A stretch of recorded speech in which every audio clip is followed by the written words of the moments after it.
Hello friends, चलिए capital budgeting का CA intermediate capital budgeting का हम क्वेश्चन नंबर 7 करते हैं। प्रैक्टिकल क्वेश्चन, बहुत आसान क्वेश्चन है। चलिए देखते हैं इन्होंने क्या कहा क्वेश्चन में। देखिएगा, एले प्राइवेट लिमिटेड, एले private limited planning to invest machine that will cost ₹1,00,000। एक मशीन है जिसमें इनकी कॉस्ट 1,00,000 है। At the beginning of the year 1 the net cash inflow from the operation have the estimated at rupees 36,000 per annum for the 3 years. The company has two options for the smooth functioning in the machinery. One is a service, another is the replacement of parts.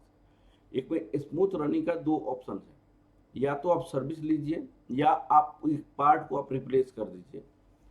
If the company of the service a part machinery at the end of the year 1 ₹20,000 की investment है, ₹20,000 की investment है। अब देखिए एक आपका क्या है, एक मशीन है।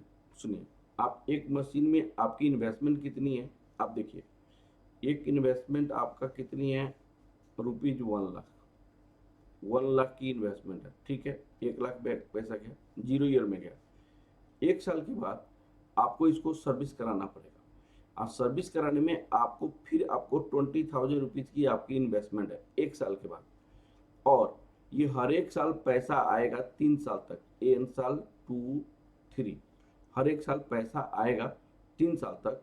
वो कितना पैसा आएगा, 36,000 आएगा, 36,000, 36,000, 36,000 और यहाँ पे 36,000 रुपीज़ आएगा।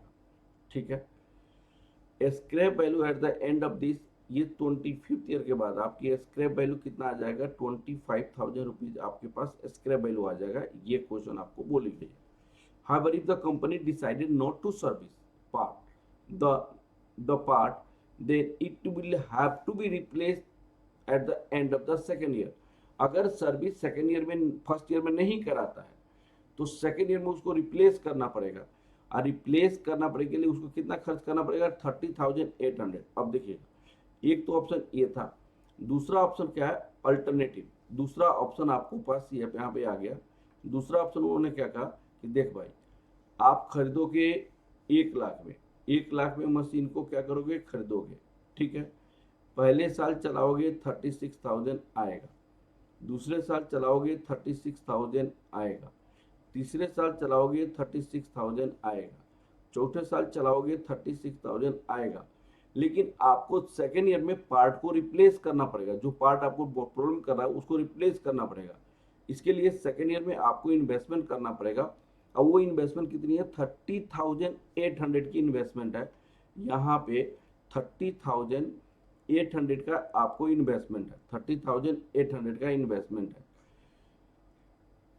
The machinery will have the 4th year and get the cash inflow 36,000 for the 4th year, and it will have a scrap value 18,000। आपको 4th ईयर के एंड में आपका स्क्रैप वैल्यू कितना हो जाएगा, 18,000 आपका स्क्रैप वैल्यू हो जाएगा, 18,000 स्क्रैप वैल्यू हो जाएगा। ठीक है, 18,000 स्क्रैप वैल्यू।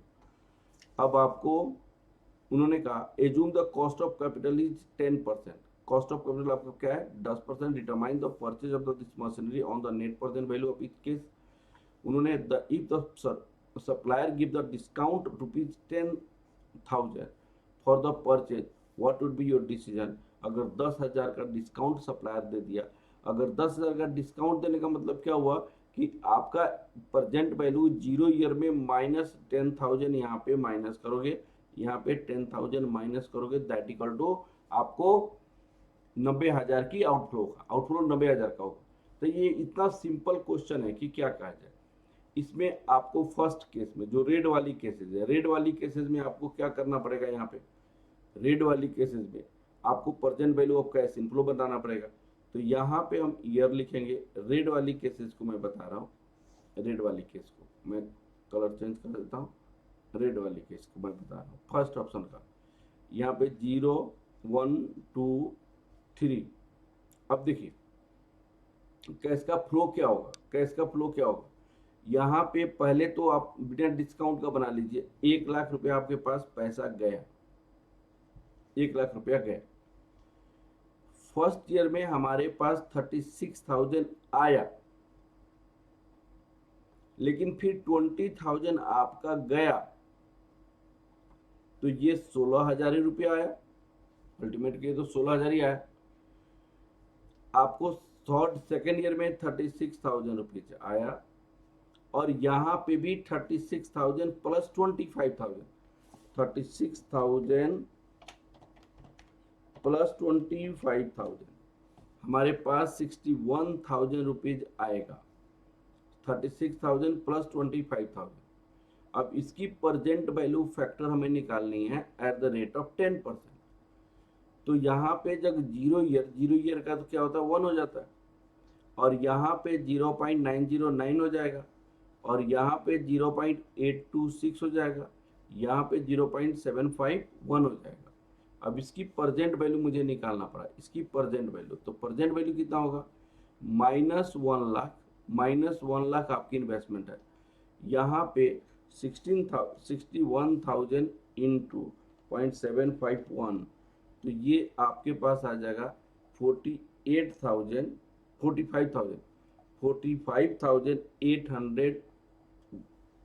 45,811, फिर 36,000 इंटू 0.826, 29,736।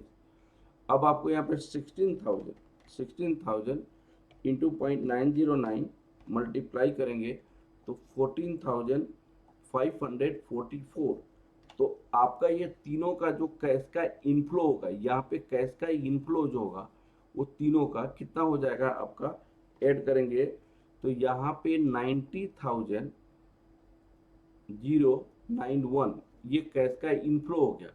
तो कैश का इनफ्लो 90,091, कैश का इनफ्लो 90,091, तो आउटफ्लो आपका इतना है। तो नेट प्रेजेंट वैल्यू इस केस में कितना होगा, नेट प्रेजेंट वैल्यू यहाँ पे present value of cash inflow minus present value of cash outflow. Inflow आपको 90,091, आउटफ्लो आपके पास 1 लाख है, तो माइनस अगर 1 लाख करोगे आप, 1 लाख करोगे तो यहाँ पे माइनस आपको 9909 आपका नेट प्रेजेंट वैल्यू नेगेटिव आ जाएगा। नेट प्रेजेंट वैल्यू यहाँ पे नेगेटिव आ गया। अब सुनिएगा प्लीज, आप समझने की कोशिश कीजिए, आप बात को समझ रहे हैं। अगर हमने डिस्काउंट वाली ऑप्शन को एक्सेप्ट किया, अगर डिस्काउंट वाले ऑप्शन को एक्सेप्ट करेंगे, तो डिस्काउंट वाले ऑप्शन को एक्सेप्ट करेंगे तो प्लस 10,000 हम ऐड कर देंगे, प्लस 10,000, क्योंकि हमारे पास जो आउटफ्लो जो होगा तो 0.91 आपका नेट प्रेजेंट वैल्यू हो जाएगा, जैसे पॉजिटिव नेट प्रेजेंट वैल्यू हो जाएगा। तो आपको थोड़ा सा देखना पड़ेगा, यहाँ पे 30,000, यहाँ पे 36,000 यहाँ पे कैसे आया 71,000, यहाँ पे 36,000 प्लस 25,000 को ऐड करके आया 61 आया, 25,000 को ऐड करके आया। ठीक है, अब क्वेश्चन है कि यहाँ पे एक बार और मैं करता हूँ, यहाँ पे 36,000 minus 20,000, 16,000 into 0.909, this 36,000 into 0.826, this 61,000 into 0.751, this। तो आपका ये आंसर आ गया, ठीक है ना। अब इसकी आंसर चेक करते हैं, बुक में आपका क्या दिया हुआ है यहाँ पे।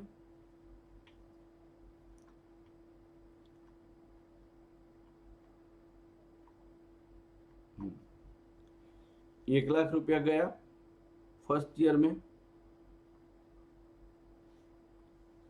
1 लाख रुपया गया, 36,000 आया। ये सेकेंड ईयर में भी 36,000 आया,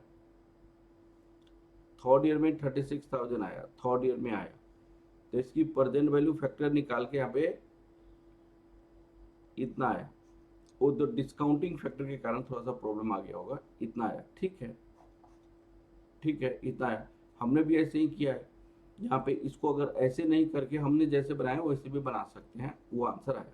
ठीक है, अब क्वेश्चन है कि अगर हमारे पास डिस्काउंट की ऑफर को एक्सेप्ट किया जाए, डिस्काउंट की ऑफर को एक्सेप्ट किया जाए, तो अगर डिस्काउंट की ऑफर को हम एक्सेप्ट करते हैं तो उस केस में हमारे पास नेट प्रेजेंट वैल्यू कितना होगा। If discount offer is accepted, if discount offer is accepted. तो डिस्काउंट ऑफर एक्सेप्टेड करेंगे तो present value of cash outflow कितना होगा, आउटफ्लो कितना हो जाएगा, आपको 1 लाख की मशीन थी, 10,000 डिस्काउंट दिया तो 90,000 हो जाएगा। तो यहाँ पे आपको 90,000 ही आपका आउटफ्लो होगा। तो ये आपका नेट प्रेजेंट वैल्यू, आपको नेट प्रेजेंट वैल्यू क्या होता है, present value cash flow outflow, तो इनफ्लो 90,091 माइनस 90,000 आपको 091, ये आपका नेट प्रेजेंट वैल्यू पॉजिटिव आता है। यहाँ पे नेट प्रेजेंट पॉजिटिव आता है। अब आपका बुक का आंसर, आप मेरे आंसर में क्यों डिफरेंसेस है, वो उन्होंने प्रेजेंट वैल्यू फैक्टर को या उन्होंने कंबाइन करके निकाला है, 36 को अलग निकाला है, 25 को अलग निकाला है, 16 को अलग निकाला है। तो प्रेजेंट वैल्यू फैक्टर के कारण फर्क आ गया है, ठीक है ना। लेकिन ऐसे ही बनेगा। तो इस केस में पॉजिटिव तो आ रहा है लेकिन बहुत कम पॉजिटिव आ रहा है, ठीक है। तो ये वाली पार्ट आपका कंप्लीट हो गया। अब दूसरी मैं ये कहना चाहता हूँ कि सपोज कीजिए ये वाली पार्ट को हटा दिया जाए, ये वाली पार्ट को रिमूव कर दिया जाए। अब क्वेश्चन आ गया कि हम दूसरे वाली पार्ट को डिस्कस करते हैं, रेड वाली पार्ट को हम डिस्कस हटा देते हैं।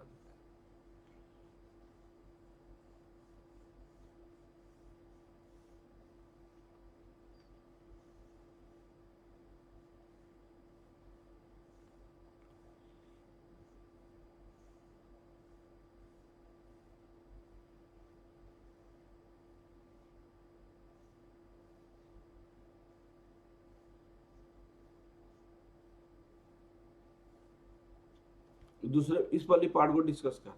अब सुनिए, यहां पे हमारे पास आया ये वाली पार्ट।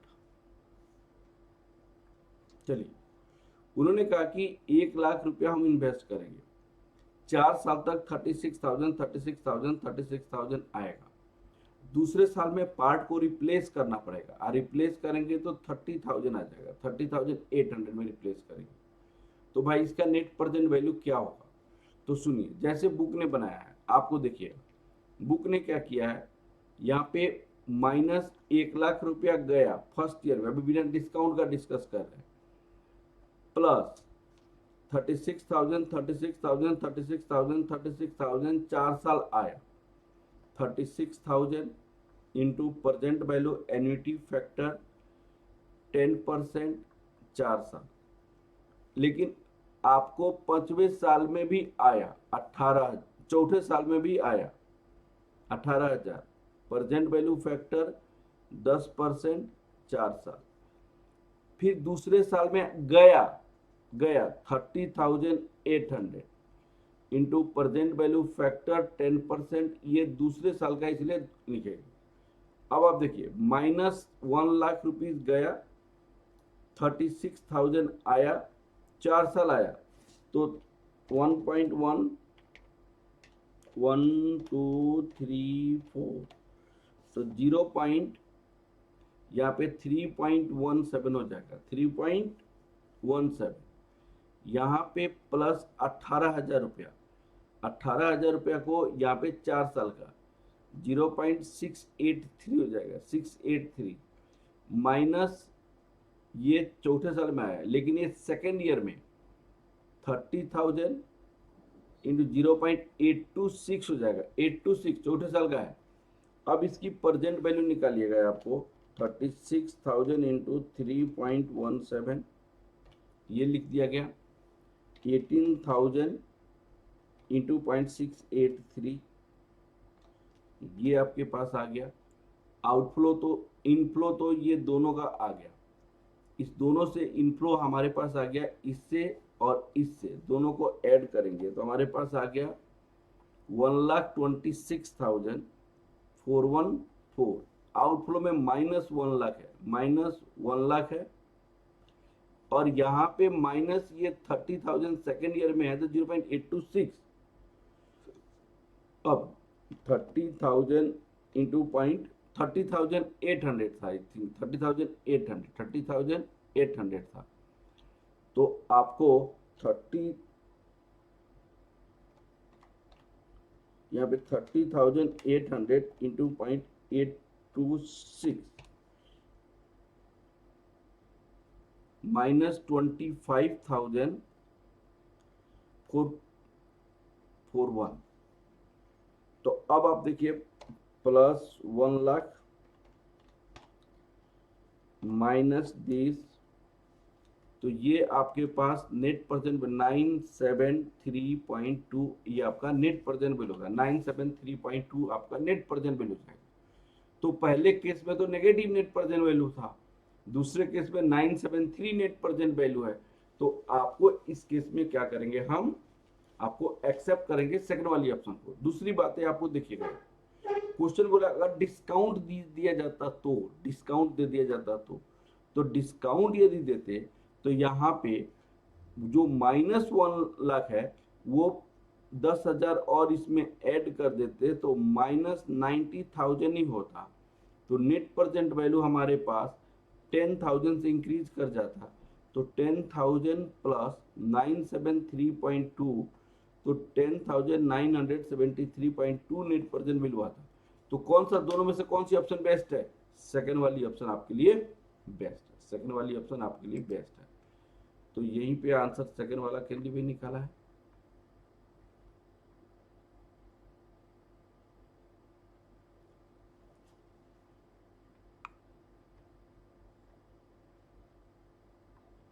यहाँ पे देखिए इन्होंने एक ही लाइन में ऐसे बनाया है, ये 1,00,000 रुपया गया, 36,000 पहले साल में आया, सेकंड ईयर में आया, थर्ड ईयर में आया,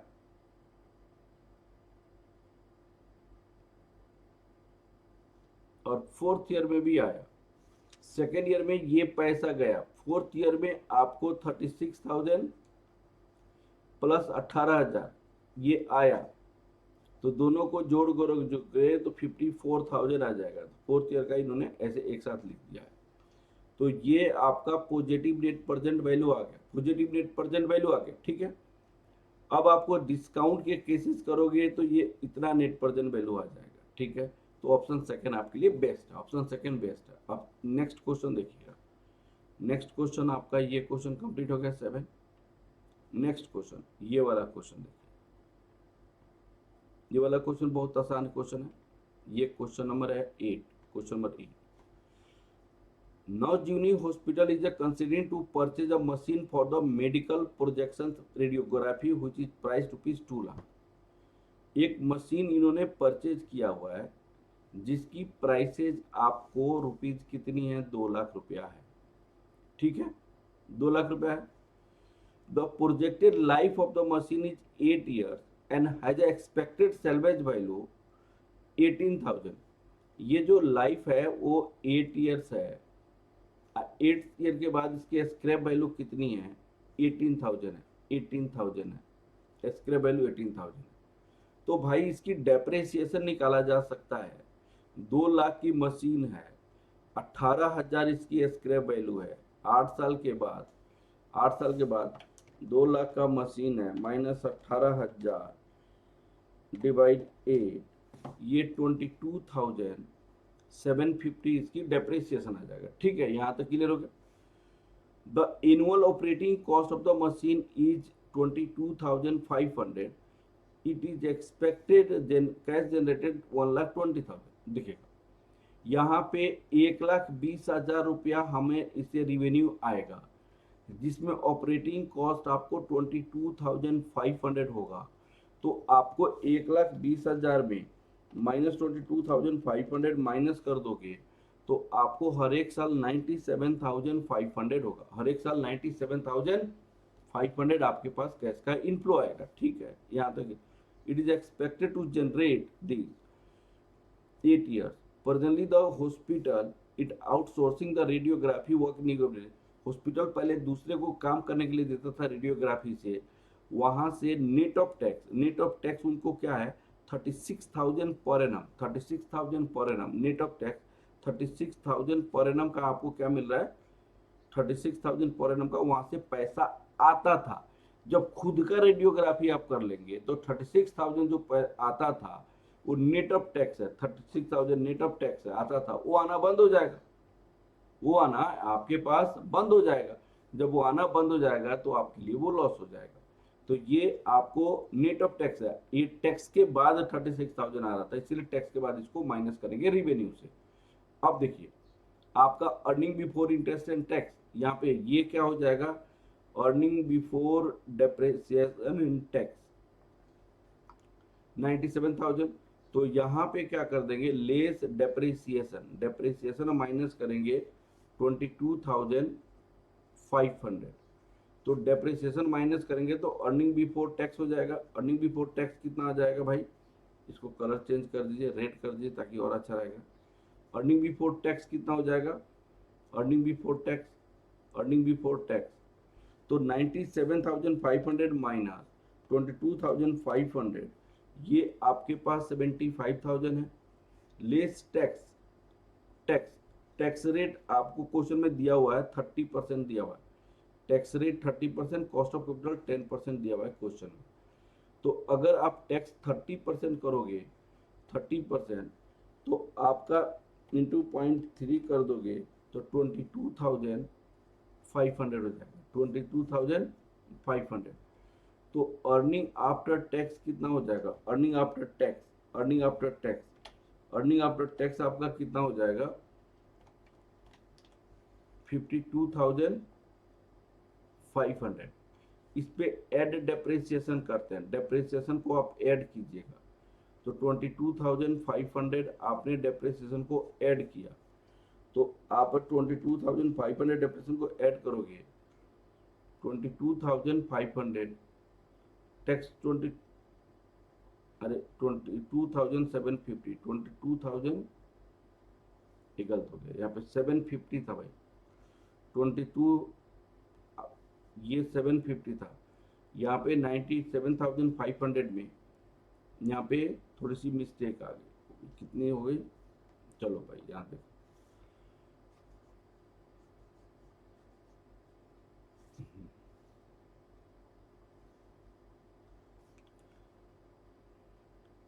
22,750 था, 750। तो आपके पास 97,500 था, 97,500 माइनस 22,750, तो यहाँ 74,750 हो जाएगा, 74,750 हो जाएगा, 74,750, 74,750। अब आपको 0.3 करेंगे तो 22,425 हो जाएगा। तो यहाँ पे 0.7 करेंगे 52,325 हो जाएगा, और 22,750 हो जाएगा, प्लस 22,750 करोगे तो 75,075 हो जाएगा। लेकिन ये कैश का इनफ्लो हुआ, कैश का इनफ्लो, लेकिन आपको जो ये लॉसेज हो रही है वो भी नेट ऑफ टैक्स है, ये भी आफ्टर टैक्स है। तो losses, opportunity loss, opportunity loss आपके पास हो रहा था कितना, 36,000 का अपॉर्चुनिटी लॉस हो रहा था। तो नेट कैश इनफ्लो आपके पास कितना हो जाएगा, net cash inflow 36,000, operating loss हो रहा था 36,000, तो माइनस 36,000 करोगे तो यहाँ पे 39,075 हो जाएगा, 39,075। ये कितने साल लाइफ है, 8 ईयर। तो प्रेजेंट वैल्यू एन्युटी फैक्टर 10% 8 साल के लिए हम कर देंगे। अगर 10% 8 साल के लिए करेंगे तो कितना हो जाएगा, 1.1, 1 2 3 4 5 6 7 8 9 10, 1.1, 1 2 3 4 5 6 7 8 ईयर में आपको कितना आ रहा है, प्रेजेंट वैल्यू फैक्टर 0.4665, 0.4665। अब आपको 8 ईयर का present value factor 5.3349 present value of cash inflow कितना हो जाएगा, कैश इनफ्लो कितना हो जाएगा 8 साल का, 39,075 इंटू 5.3349, तो ये आपके पास हो गया 2,08,461, ये 461, 2,08,461 कैश का इनफ्लो होगा। लेकिन आप स्क्रैप वैल्यू 18,000 है, तो वो भी तो आपके पास रियलाइज होगा ना। तो 18,000 रुपया जो स्क्रैप वैल्यू है वो भी तो आपको रियलाइज होगा 8वें साल में। तो 8वें साल का प्रेजेंट वैल्यू फैक्टर 0.4665 है। तो कितना हो जाएगा इतना 4665, 18,000 इंटू 0.4665, तो 8397 हो जाएगा, 97। Total present value of cash का इनफ्लो कितना हो जाएगा, total present value of cash inflow, present value of cash inflow total करेंगे तो 2,16,858 आ गया। और present value of cash outflow कितनी है, present value of cash outflow rupees 2 lakh है, 2 लाख ही है ना, 2 लाख में सेट्स को खरीदा गया। ठीक है, तो नेट प्रेजेंट वैल्यू आपके पास कितना हो जाएगा, net present value 16,857, net present 16,857, ये नेट प्रेजेंट वैल्यू हो गया। एक बार हम आंसर चेक करते हैं इसका क्या लिखा हुआ है। हमारे पास कैश का इनफ्लो इन्होंने दिया हुआ है 39075, हमारा आंसर कितना आया था कैश का इनफ्लो 39075, ये तो करेक्ट है। अब आपके पास ये हमारे करेक्ट निकला। अब आपको यहाँ पे 18,000, 57,000, तो नेट प्रेजेंट 16,832.0, 832, तो थोड़ा सा प्रेजेंट वैल्यू फैक्टर करना आपको फर्क आएगा, आंसर इतना ही है। अब आपको क्या निकालनी है, पीआई निकालनी है, इसमें और क्या निकाल, नेट प्रेजेंट वैल्यू निकाल दिया हमने। अब आपको प्रॉफिटेबिलिटी इंडेक्स निकालनी है, पीआई। तो पीआई का फॉर्मूला क्या होता है बताइए आप, पीआई इक्वल टू होता है profitability index, present value of cash inflow divided by present value of cash outflow. Inflow कितनी है 2,16,857, आउटफ्लो कितनी है 2 लाख है, डिवाइडेड बाई 2 लाख कर दीजिए तो 1.084, ये आपका पीआई आ गया। ठीक है, बहुत क्वेश्चन आसान था ये। अब चलिए, कभी कभी ये देता है कमीशन जो है, कमीशन जो आउटसाइडर से जो आपको मिल रहा है, नेट ऑफ टैक्स यहाँ पे लिखा है। अगर ये नेट ऑफ टैक्स नहीं होता, मैंने टैक्स के बिना आपको कमीशन मिल रहा था आपको इतना का, तो उसमें हम क्या करते, डेप्रिसिएशन को जैसे माइनस किया गया वैसा ही हम कमीशन को माइनस करते। ठीक है, लेकिन डेप्रिसिएशन को तो एडबैक करते हैं, लेकिन कमीशन को हम एडबैक नहीं करते। ठीक है, इतना ही का फर्क है। अब क्वेश्चन आ जाता है 9 नंबर क्वेश्चन, थोड़ा सा बड़ा सा क्वेश्चन है, इसको आपको समझना पड़ेगा बहुत अच्छा से। एक एक करके मैं समझाता हूँ। क्वेश्चन नंबर 9, क्वेश्चन नंबर 9 को देखिए। Question number 9, XYZ is planning to introduce a new product with a projected life of 8 years. Initial equipment costing rupees 3.5 crore. Additional equipment costing 25 crore will be purchased at the end of the third year. End of the third year from the cash third year में ये मैंने उन्होंने कहा कि एक machine हमने खरीदा। ठीक है, हमने यहाँ पे 3.5 करोड़ हमने इन्वेस्ट किया, तो 0 ईयर में 1 साल 2 साल बीत गया, दूसरे साल में यहाँ पे 25 लाख हमने इन्वेस्ट किया दिया, 25 लाख रुपये। ये कब इन्वेस्ट किया, additional equipment costing this will be equipment B purchase end of the third year, यहाँ पे 2 साल, ये तीसरे साल में हमने इन्वेस्ट कर दिया इतना। ठीक है, चलिए आगे बढ़ते हैं। will be purchased at the end of the third year from the inflow this at the end of the third year the original equipment will have no resale value but additional equipment will have 2,50,000। अब सुनिएगा, उन्होंने कहा कि ये जो है ये 8 साल का था, इनके पास स्क्रैप वैल्यू पहले वाले का 0 था, लेकिन जो एडिशनल इक्विपमेंट है इनको हमने बेच दिया 2,50,000 रुपये में। तो इससे हम डेप्रिसिएशन निकाल सकते हैं, इससे हम क्या निकाल सकते हैं भाई, डेप्रिसिएशन। तो डेप्रिसिएशन ऑफ ओरिजिनल इक्विपमेंट की डेप्रिसिएशन हम निकाल सकते हैं भाई। 3,50,00,000 है इनकी कॉस्ट, माइनस 0 स्क्रैप वैल्यू है तो 8, तो इनका कितना हो जाएगा 3,50,00,000 डिवाइड 8 करोगे तो 43,75,000, 43,75,000। First year, second year, third year आपका डेप्रेसिएशन कितना लगेगा? 43,75,000। Depreciation of additional equipment, additional equipment का डेप्रिसिएशन कितनी हो जाएगी बताइए आप? भाई 25 लाख में हमने खरीदा था, आप 2.5 लाख रुपया इसकी स्क्रैप वैल्यू है, और यहाँ पे लाइफ आपको 5 साल हो जाएगा, 3 साल खत्म हो गई, 3 साल के बाद इन्वेस्टमेंट किया गया, तो 22,50,000 डिवाइडेड बाई 5 करोगे तो 4,50,000 हो जाएगा, 4,50,000। तो डेप्रिसिएशन आफ्टर, तो depreciation after third year, that is from fourth year, तो आप इस दोनों को ऐड करेंगे, प्लस 43,75,000, तो 48,25,000, ये डेप्रिसिएशन हो गया, ये आपका डेप्रिसिएशन हो गया। तो इसको present value of cash outflow निकालने का एक तरीका क्या होता है कि भाई आप इसको भी प्रेजेंट वैल्यू करके इसको निकाल दीजिए। एक तो तरीका होता है कि 2.5 लाख 25 लाख जो इन्वेस्ट किया इसको भी प्रेजेंट वैल्यू करके निकाल दीजिए, या थर्ड ईयर की कैश इनफ्लो से इसको माइनस कर दीजिए, थर्ड ईयर का कैश इनफ्लो से माइनस कर दीजिए। अब क्वेश्चन को आगे बढ़ते हैं, आगे क्या है? अ working capital 40 lakh will be needed at the, it will be realized at the end of 8 years, the projected financial sufficient is this।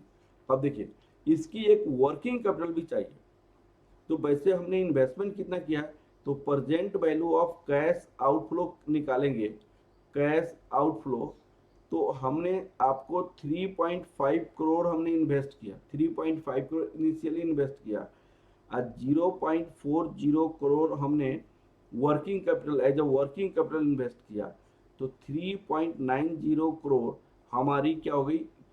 Initially investment हो गई, present value of cash outflow गया 3.90 करोड़, जिसमें वर्किंग कैपिटल लिया है, इसको मैंने नहीं लिया, इतना नहीं लिया। अब आगे देखिए, ये डाटा अगर लाख्स में लिखा जाए तो यहाँ पे लाख्स कितना हो जाएगा? 43.75 लाख हो जाएगा, और ये 48.25, तो 48.25 लाख हो जाएगा, और 3.90 करोड़, तो यहाँ पे 3.90 ये करोड़ हो गया। तो इसको यदि लाख में डाटा लिखा जाए तो 390 करोड़ होता, 390 लाख हो जाएगा, ठीक है। अब डाटा क्यों लाख में मैं बताया, क्योंकि आगे जो इन्फॉर्मेशन आने वाला है वो लाख में आ जाएगा। सुनिएगा, उन्होंने कहा कि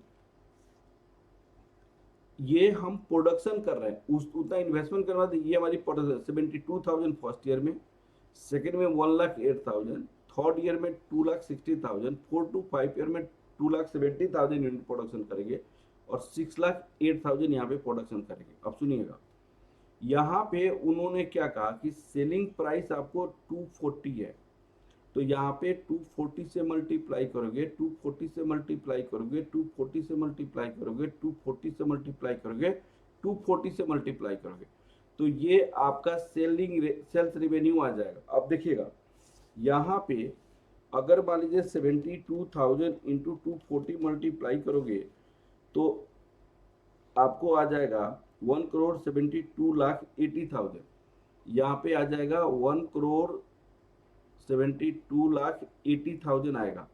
तो इसको अगर लाख में डाटा को चेंज कीजिएगा, तो आपको कितना हो जाएगा? 172.80 लाख हो जाएगा, 172.80 लाख, 172.80 लाख, 172.80 लाख पहले साल में आपका कैसा है? यहाँ पे 108, तब आप कीजिएगा यहाँ पे 1,08,000 इंटू 240 करेंगे तो आप क्या लिखिएगा? 259.20 लाख, 259.20 लाख हो जाएगा। अब 260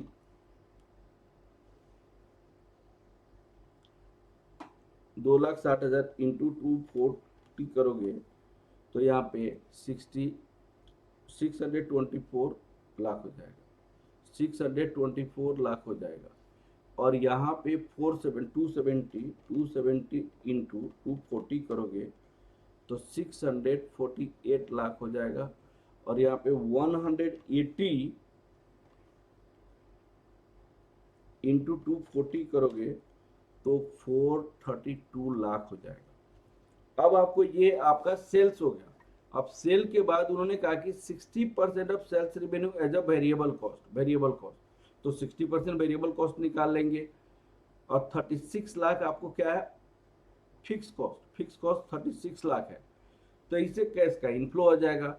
12% आपको कॉस्ट ऑफ कैपिटल है, 30% आपको टैक्स रेट है, 30% टैक्स रेट है, तो क्या इसे निकाला जा सकता है कि नहीं? बहुत आसान क्वेश्चन हो गया। हमने क्या निकाल लिया, हमने आपको यहाँ पे कैश का आउटफ्लो निकाल लिया 3.30, मैंने आपको कैश का आउटफ्लो 3.50 करोड़, मैंने आपको क्या है, सबसे पहले कि इन्वेस्टमेंट कितनी थी,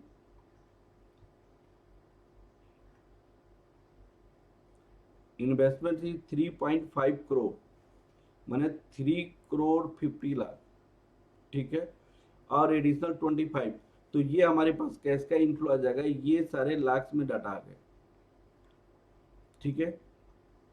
अब चलिए हम आंसर की देखते हैं, यहाँ पे बना लेते हैं। अब सुनिए आपका जो क्वेश्चन है ये 9 नंबर, यहाँ पे सेल लिखा हुआ है 172.8, फिर आपका कितना हो जाएगा 259.20, मैंने यहाँ पे लिखा 259.20 लिखा, फिर यहाँ पे 624, 640, 430। वेरिएबल कॉस्ट आपको कितना परसेंट है, 60% है, वेरिएबल कॉस्ट आपको 60% है, तो आपका जो यहाँ पे आया है वेरिएबल कॉस्ट 172.8 इंटू 0.6 करोगे तो 103.68 आ गया। फिक्स कॉस्ट 36 लाख है तो 36 लाख हो गया। डेप्रिसिएशन पहले 3 साल 43.7 लाख, मैंने ऑलरेडी निकाला हुआ था डेप्रिसिएशन पहले 3 साल 43.75 लाख और बाद में 48.42 लाख, तो ये चीज़ें मैं ऑलरेडी पहले निकाला था, तो ये डेप्रिसिएशन निकल गया। डेप्रिसिएशन निकालने के बाद यहाँ पे उन्होंने क्या कहा, जो लॉसेज होगा अगले 2 साल को सेटअप करेंगे, अगले 2 साल का सेटअप करेंगे। तो ये जो लॉसेज है वो कैसे निकला, ये जो लॉसेज है कैसे, यहाँ पे डेप्रिसिएशन कैसे निकला, ये जो टैक्स नहीं पेमेंट करेंगे तो यहाँ पे 10.63 लाख जो नेगेटिव में है वो नेगेटिव में यहाँ पे आ जाएगा। अब यहाँ पे टैक्स कैसे कैलकुलेट किया गया, अब देखिएगा यहाँ पे tax profit earning before tax यहाँ पे कितना है, ये होता है अर्निंग बिफोर टैक्स, तो 23.9, तो यहाँ पे 23.93, लेकिन लॉसेस था आपको पिछले साल का 10.63, तो 23 पॉइंट यहाँ पे 23.93 माइनस 10.63, तो यहाँ पे 13.33 आ गया। टैक्स रेट 30% है, इंटू 0.3 आप करोगे तो 3.99 आपको टैक्स आ गया यहाँ पे, 3.99 टैक्स, और बाद में सबका 30% हम निकालोगे, बाद में सबका 30% निकालोगे, 169.85 का 30%, 169.85 का 0.3 करोगे तो 50 पॉइंट आपको 995 आ जाएगा, ये आ गया। अब ये प्रॉफिट आफ्टर टैक्स आ जाएगा, यहाँ पे डेप्रिसिएशन ऑलरेडी है तो इसको और इसको ऐड करोगे, मान लो ये 1 आ गया, ये 2 आ गया, तो कैश इनफ्लो कैसे होगा 1 + 2, तो यहाँ पे 33.12 कैसे आया 33.12, उन्होंने 43 + 75 माइनस 10.63, 43.75 माइनस 10.63, 33.12 आ गया, 63.69, ये और ये ऐड करके, ये और ये ऐड करके, ये और ये ऐड करके, ये और ये ऐड करके, डेप्रिसिएशन तो ऑलरेडी यहाँ पे है। अब हमारे पास ये हर एक साल का कैश का इनफ्लो आ गया, यहाँ पे 4 to 5 है, 6 to 8 है, डेप्रिसिएशन यहाँ पे निकाली गई, डेप्रिसिएशन यहाँ पे निकाली गई। अब आपको टैक्स की कैलकुलेशन सेकेंड ईयर में यहाँ पे निकाला गया जो मैंने भी बताया आपको। इसके बाद कैश का ऑपरेटिंग इनफ्लो, तो 300 आपको 3.5 लाख करोड़ था, 3.5 करोड़, तो 350 लाख हो जाएगा, ये 40 लाख, 390% वैल्यू ऑफ कैश का आउटफ्लो हो गया, कैश का आउटफ्लो, ठीक है। ये आपको इनिशियल इक्विपमेंट था, ये आपको वर्किंग कैपिटल था, ये वर्किंग कैपिटल जो टर्मिनल ईयर में रियलाइज हो जाएगा, ये टर्मिनल ईयर में लास्ट में जाकर रियलाइज हो जाएगा। अब इसको 0 ईयर में इतना का कैश का आउटफ्लो इनिशियली इन्वेस्टमेंट हो गई। हर एक साल जो पैसा आया वो लिखेंगे हम, कितना का कैश का इनफ्लो आया। थर्ड ईयर में हमने 25 लाख एडिशनल हमने इन्वेस्ट किया, उसको भी लिखा, यहाँ पे नेगेटिव में आ जाएगा क्योंकि एडिशनल इन्वेस्टमेंट है। यहाँ पे 8 ईयर में कैश का इनफ्लो इतना आएगा, कैश का इनफ्लो इतना आएगा, वर्किंग कैपिटल रियलाइज इतना से हो जाएगा। 2.5 करोड़ आपका क्या है, 2.5 करोड़ क्या है, जो आपका एडिशनल इक्विपमेंट है उसका स्क्रैप वैल्यू है। तो सब जोड़ेंगे तो इतना नेट प्रेजेंट वैल्यू हो जाएगा, this is your net present value. तो कैश का आउटफ्लो भी लिखा हुआ है यहाँ पे, 0 ईयर में क्या कैश का आउटफ्लो। तो ये क्वेश्चन ऐसा नहीं कि टफ था, आसान क्वेश्चन है और ये क्वेश्चन आपका कंप्लीट हो गया। चलिए अगला क्वेश्चन हम नेक्स्ट क्लास में हम कंप्लीट करेंगे। Okay, thank you class, thank you very much.